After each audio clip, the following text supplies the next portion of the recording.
Saksakallan gunarnavasya Vande Guru Sri Charanarvindam.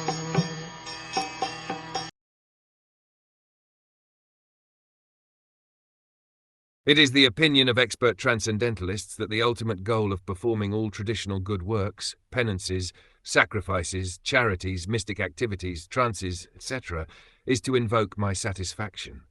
There are many traditionally pious activities in human society, such as altruism, philanthropy, nationalism, internationalism, charity, sacrifice, penance, and even meditation in trance, and all of them can be fully beneficial only when they lead to the satisfaction of the Supreme Personality of Godhead. The perfection of any activity, social, political, religious, or philanthropic, is to satisfy the Supreme Lord. This secret of success is known to the devotee of the Lord, as exemplified by Arjuna on the battlefield of Kurukshetra. As a good non-violent man, Arjuna did not want to fight with his kinsmen, but when he understood that Krishna wanted the fight and had arranged it at Kurukshetra, he gave up his own satisfaction and fought for the satisfaction of the Lord. That is the right decision for all intelligent men. One's only concern should be to satisfy the Lord by one's activities. If the Lord is satisfied by an action, whatever it may be, then it is successful. Otherwise, it is simply a waste of time. That is the standard of all sacrifice, penance, austerity, mystic trance, and other good and pious work. I am the supersoul of every individual. I am the supreme director and the dearest. People are wrongly attached to the gross and subtle bodies, but they should be attached to me only. The Supreme Lord, the personality of Godhead, is the dearest in both the conditioned and liberated states. When a person does not know that the Lord is the only dearmost object, then he is in the conditioned state of life, and when one knows perfectly well that the Lord is the only dearmost object, he is considered to be liberated.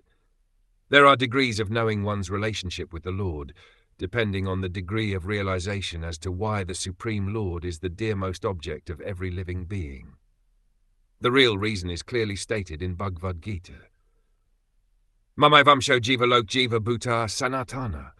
The living entities are eternally parts and parcels of the Supreme Lord. The living entity is called the Atma, and the Lord is called the Paramatma. The living entity is called Brahman, and the Lord is called the Parbrahm, or the Parmeshvara. Ishvara Parama Krishna. The conditioned souls who do not have self-realization accept the material body as the dearmost. The idea of the dearmost is then spread all over the body, both concentrated and extended. The attachment for one's own body and its extensions, like children and relatives, is actually developed on the basis of the real living entity. As soon as the real living entity is out of the body, even the body of the most dear son is no longer attractive.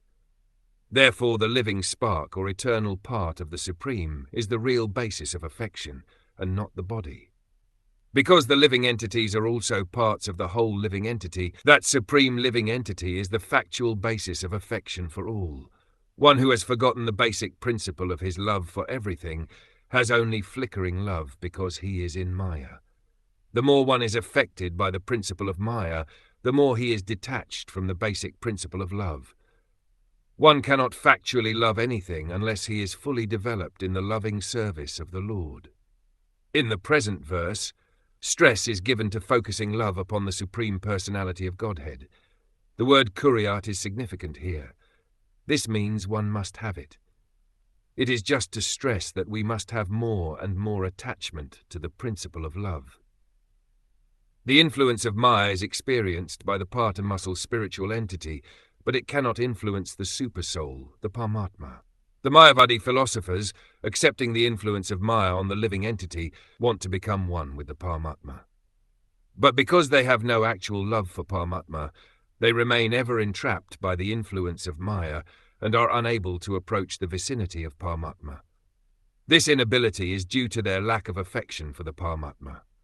A rich miser does not know how to utilize his wealth, and therefore, in spite of his being very rich, his miserly behavior keeps him everlastingly a poor man. On the other hand, a person who knows how to utilize wealth can quickly become a rich man, even with a small credit balance.